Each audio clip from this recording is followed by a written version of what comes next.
Bienvenue dans Intime Connexion, le podcast qui t'aide à oser l'épanouissement intime. Je suis Zina Hamzaoui, sage-femme, sexologue clinicienne, auteure du livre Chute Hashoma, thérapeute de couple et surtout passionnée par le bien-être des femmes et l'épanouissement intime du couple. Dans ce podcast, nous allons plonger au cœur des sujets sensibles et parfois tabous liés à la sexualité en créant un espace sûr et bienveillant pour des discussions ouvertes et éclairées. Intime Connexion est dédié à toutes les personnes qui cherchent à comprendre, à développer et à améliorer leur vie sexuelle. Que tu sois célibataire, en couple, novice ou expérimenté, ce podcast est conçu pour te fournir des conseils pratiques, des informations précieuses et des réflexions approfondies pour t'accompagner sur le chemin d'une intimité épanouie, sans chouma et toujours avec respect, pudeur et bienveillance. Prépare-toi à des conversations authentiques, des découvertes enrichissantes et une connexion intime avec toi-même et ou avec ton époux-épouse. Bonne écoute! Salam alaikum, bonjour à toutes et tous, j'espère que vous allez bien. On continue notre série autour du bien-être féminin et aujourd'hui je vais développer un point ultra important qui est l'hygiène féminine de base. Alors je sais pas vous, mais en tout cas en consultation, ce que je constate, c'est que beaucoup trop de femmes n'ont pas reçu les informations de base en fait nécessaires juste pour se sentir bien en tant que femme, parce que cette hygiène féminine, elle commence très tôt, elle commence déjà quand on est une petite fille, quand on est une enfant, et on va voir qu'il y a beaucoup de mamans, je dis spontanément les mamans parce que voilà, ce sont elles qui sont au premier plan pour ce qui est de l'ordre de la santé, de l'hygiène. En tout cas, c'est ce qui revient le plus. Après, on pourra discuter ensemble de oui, pourquoi on n'implique pas plus les papas, mais voilà, les papas très vite, ils vont se dire ouais, je suis pas forcément à l'aise pour laver les parties intimes de ma fille, et encore moins pour bien lui expliquer parce que lui-même ne sait pas. Et donc là, ici, je vais beaucoup parler de la transmission de femme à femme et donc de mère à fille. Donc je disais, beaucoup de mamans ne savent pas comment expliquer à leur fille comment se laver, comment prendre soin de leur partie intime, parce que voilà, c'est tabou, c'est bizarre. Je veux pas forcément qu'elle commence à chipoter là-dedans. Des fois, il y a d'autres tabous qui entrent en jeu en mode, je veux pas qu'elle découvre que ça peut être une zone de plaisir. C'est pas le sujet aujourd'hui, mais en tout cas, ce qui est primordial, et là je mets vraiment ma casquette de sage-femme, c'est de pouvoir transmettre les bases de l'hygiène féminine. Et donc, savoir qu'une femme qui, dès le plus jeune âge, prend soin de ses parties intimes, c'est quand ça va, c'est quand ça ne va pas, c'est quoi faire quand ça ne va pas, c'est quels produits utiliser, etc. Bien, en fait, c'est une petite fille, puis une adolescente, puis une jeune femme qui prendra soin d'elle et qui considérera sa santé au féminin comme étant une priorité. Donc rappelez-vous, dans l'épisode lié à la rentrée, je vous ai dit, ça y est, stop, c'est fini de se délaisser, de se faire passer en dernier. Et ça commence en fait par le fait de prendre soin de soi au féminin. Donc cette hygiène, il faut savoir qu'il y a une hygiène quotidienne à avoir. En fait, il faut pas tomber dans deux extrêmes, à savoir ni se délaisser complètement en mode c'est bon, c'est naturel, ça va s'auto-gérer, ça va s'auto-laver tout seul, d'accord, ni tomber dans l'autre extrême de laver karchériser, comme je dis, quotidiennement, plusieurs fois par jour, avec du savon, avec plein de produits chimiques, avec des muscs intimes, muscs parfumés, muscs je ne sais quoi, crème parfumée à la fleur de Tahiti, etc. Tous ces produits avec lesquels on nous bombarde dans le quotidien, que ce soit sur les réseaux, à la télévision, à la radio, etc. Non. En fait, donc, deux extrêmes à absolument fuir et revenir à une question du juste milieu, également en termes d'hygiène. Donc, se laver quotidiennement à l'eau. Et donc, pour rappel, on ne lave pas le vagin. D'accord ? Donc là, c'est une question d'anatomie à connaître. Pour celles qui ont vu l'atelier autour de la première fois, il y a tout un rappel anatomique vraiment de première nécessité à connaître. Et donc, après voilà, vous pouvez tout à fait taper sur votre moteur de recherche, anatomie féminine, anatomie du bassin, anatomie pelvienne, et vous allez voir qu'en fait, on va distinguer donc ce qu'on appelle la vulve, à savoir la partie qui s'étend de la partie basse du pubis jusqu'à la fourchette entre l'entrée du vagin et l'anus. Et donc cette partie, elle comprend les lèvres externes, qu'on appelait autrement les grandes lèvres, et les lèvres internes, et juste l'entrée du vagin. D'accord ?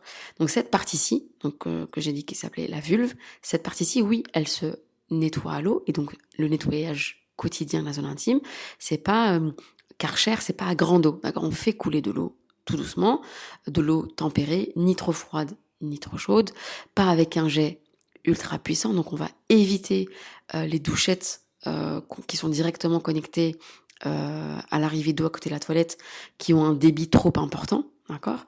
Par contre, on va privilégier soit de l'eau voilà, qu'on va mettre dans une bouteille d'eau, ou mieux encore, d'autres petites douchettes qu'on peut trouver facilement dans le commerce. Et d'ailleurs, dites-moi si vous utilisez déjà de l'eau pour vous laver. Donc ça, c'est la base. Donc on va vraiment aller sur de l'eau claire, sans arôme artificiel, sans parfum. On va éviter les savons agressifs, même si on nous dit que voilà, c'est des savons au pH neutre, savons adaptés à la flore vaginale, sauf si vous avez des démangeaisons, des désagréments, des picotements, et là on est dans autre chose, d'accord? Mais quand on est dans du soin quotidien, quand on est dans la prévention, quand on est dans de la physiologie, dans quelque chose qui n'est pas pathologique, de l'eau suffit.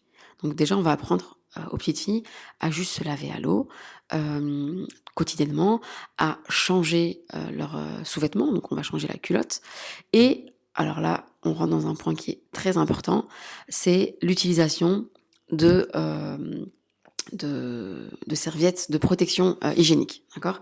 Donc il y a des femmes, ça c'est quelque chose que je vois vraiment régulièrement en consultation, des femmes qui vont utiliser des protège-slips tous les jours, parce que si elles n'en mettent pas, elles ont des pertes vaginales, d'accord? Et là on sait que c'est un piège. Plus on utilise des protections hygiéniques, plus on va venir perturber notre flore vaginale, d'accord? Donc ça c'est, vous allez oublier les protège-slips, et donc vous allez faire le test. Pendant 2 à 3 semaines, vous allez mettre que des culottes en coton, d'accord? Un coton bio de préférence. En tout cas, vraiment, choisissez des sous-vêtements de qualité, parce que c'est en contact direct avec la vulve, et faut savoir que, donc comme je disais, la vulve, elle est composée aussi du début du vagin, qui est une muqueuse. D'accord? Le vagin, c'est pas une peau, c'est une muqueuse qui est donc absorbante. Et donc, quand vous allez utiliser des protections hygiéniques qui sont bourrées de produits chimiques, parce que pour obtenir le blanc du protège-slip ou de la serviette mensuelle, là, et bien en fait ce blanc-là il est obtenu suite à des procédés chimiques très agressifs, et donc ces substances-là, elles seront absorbées par votre muqueuse vaginale. Donc on oublie les serviettes hygiéniques, les protège-slip au quotidien, et donc pour les femmes qui ont des pertes vaginales importantes, vous mettez une culotte et vous en avez toujours une de rechange sur vous, dans une petite trousse jolie, dans votre sac discretos, et vous changez si besoin votre culotte 2 fois par jour, d'accord? Ça c'est le minimum à connaître. Alors avant d'aller plus loin pour les conseils très pratico-pratiques, moi je voulais vous partager la découverte de la marque Socup, donc une marque développée par une femme, donc Sokona alias l'émancipatrice, donc une marque qui a été développée pour le bien-être des femmes, et donc qui ont élaboré toute une gamme de produits. Donc dans un premier temps, c'était surtout les cups menstruels qui ont été développés et commercialisés, puis les culottes menstruelles, et dernièrement, il y a eu le baume intime qui s'appelle Qui fait tout, j'aime bien le nom, pour un confort intime optimal. Donc il faut savoir que c'est un baume qui a une texture et une odeur qui sont très agréables, qu'on peut utiliser après nos règles. Donc voilà, quand on a fini nos 5-6 jours de règles, qu'on a fait notre douche, qu'on a fait notre petite toilette intime, on peut l'utiliser comme un petit moment de réconfort pour apaiser cette zone où a eu lieu l'écoulement de sang. On peut utiliser aussi ce baume en cas d'irritation, mais aussi lors des moments intimes en couple. Donc c'est vraiment une belle marque dont vous avez été plusieurs à m'avoir parlé justement sur les réseaux. Et aujourd'hui, je suis heureuse de vous la faire découvrir à mon tour. Donc vraiment des produits avec des matières nobles. Donc quand j'ai parlé des culottes menstruelles, ce sont des culottes faites à base de matières nobles, non agressives et on va dire non composées de matériaux chimiques. Donc c'est vraiment qualitatif, et donc je vous rappelle, on ne met que de la qualité, surtout au niveau de notre zone intime. Donc la marque Socup, je vous invite vivement à la découvrir, et je vous mettrai le lien en description de cet épisode. Donc je reviens sur les conseils d'hygiène en tant que femme. Donc je disais là maintenant de porter finalement des culottes en coton. Pour celles qui ont des pertes vaginales importantes, une alternative, ça peut être justement l'utilisation de culottes menstruelles Et vous allez voir que finalement, c'est beaucoup plus confortable et petit à petit, les pertes vont vraiment diminuer, d'accord? Ça, c'est vraiment, un point à comprendre, c'est que plus vous allez laver, plus vous allez utiliser, des serviettes, hygiéniques et plus votre, muqueuse vaginale va se défendre en produisant encore plus des sécrétions et donc c'est un cercle vicieux. Par contre, plus vous allez vous laisser tranquille en utilisant des matières naturelles comme le coton, donc surtout pour, la partie qui est collée à la vulve. Il y a des femmes qui vont me dire: «Ouais mais Zina, moi j'aime pas trop, porter des sous-vêtements, en coton, on a l'impression d'être une grand-mère». Faut savoir qu'aujourd'hui, il y a des culottes avec, la partie qui est, collée à la vulve, qui est en coton et tout le reste, c'est vraiment très joli avec de la dentelle, avec des très belles, finitions et donc très confortable aussi, tout en se sentant féminine et en se faisant du bien. Donc important aussi, de porter des vêtements respirants, donc on va éviter les jeans qui sont très serrés, les sous-vêtements qui sont très serrés ou les pantalons qui sont très serrés. Donc on va vraiment favoriser le port de vêtements, aérés, d'accord? Où il y a pas de pression au niveau de la vulve. Autre point, qu'il faut savoir et là, on peut vraiment l'apprendre aussi à nos filles, quand elles sont encore tout petites. Donc c'est une information pour éviter les infections et donc on va apprendre à s'essuyer de l'avant vers l'arrière. On va éviter les vêtements trop serrés, donc même chez les petites filles, on va éviter en fait le port de leggings, le port de slim, le port de vraiment de pantalons, on a l'impression qu'elles vont exploser et quitte à ce qu'elles portent des pantalons plus larges, même si c'est pas trop à la mode, peu importe en fait, c'est de leur apprendre que c'est pour prendre soin d'elles et que si elles ne le font pas, bah, il y a plein de petits microbes qui vont venir se développer au niveau de leur vagin et qu'elles risquent vraiment d'avoir mal et donc c'est pour éviter et les infections vaginales et les infections urinaires également. Alors, quelques points clés, que je vous ai, partagés ici, c'est on se lave mais pas trop, on se lave à l'eau uniquement, sauf si, il y avait une infection urinaire, une infection vaginale et là votre médecin généraliste, sage-femme ou gynéco vous aura prescrit, et conseillé, d'autres produits à utiliser. On porte des, serviettes, hygiéniques uniquement lors de nos, règles et si possible, on va justement bannir le port de serviettes hygiéniques pour aller vers soit une cup menstruelle, soit une culotte menstruelle, avec un tissu de qualité et on va venir s'hydrater vraiment au niveau, de cette vulve en se faisant du bien grâce à des baumes comme par exemple le baume développé par la marque, Socup. Si vous avez d'autres idées, j'ai hâte de les lire et j'ai hâte de vous partager l'épisode suivant. Prenez soin de vous, prenez soin de votre zone intime et je vous dis à très vite. Salam alaikum. Merci d'avoir écouté cet épisode d'Intime Connexion. J'espère qu'il t'a apporté des informations précieuses et utiles pour t'accompagner vers une sexualité épanouie. N'oublie pas de t'abonner au podcast pour ne manquer aucun nouvel épisode. Tu peux également me suivre sur les réseaux sociaux pour rester informé de mon actualité. Si tu as des questions, des suggestions de sujets ou des témoignages que tu souhaiterais partager, n'hésite pas à me contacter.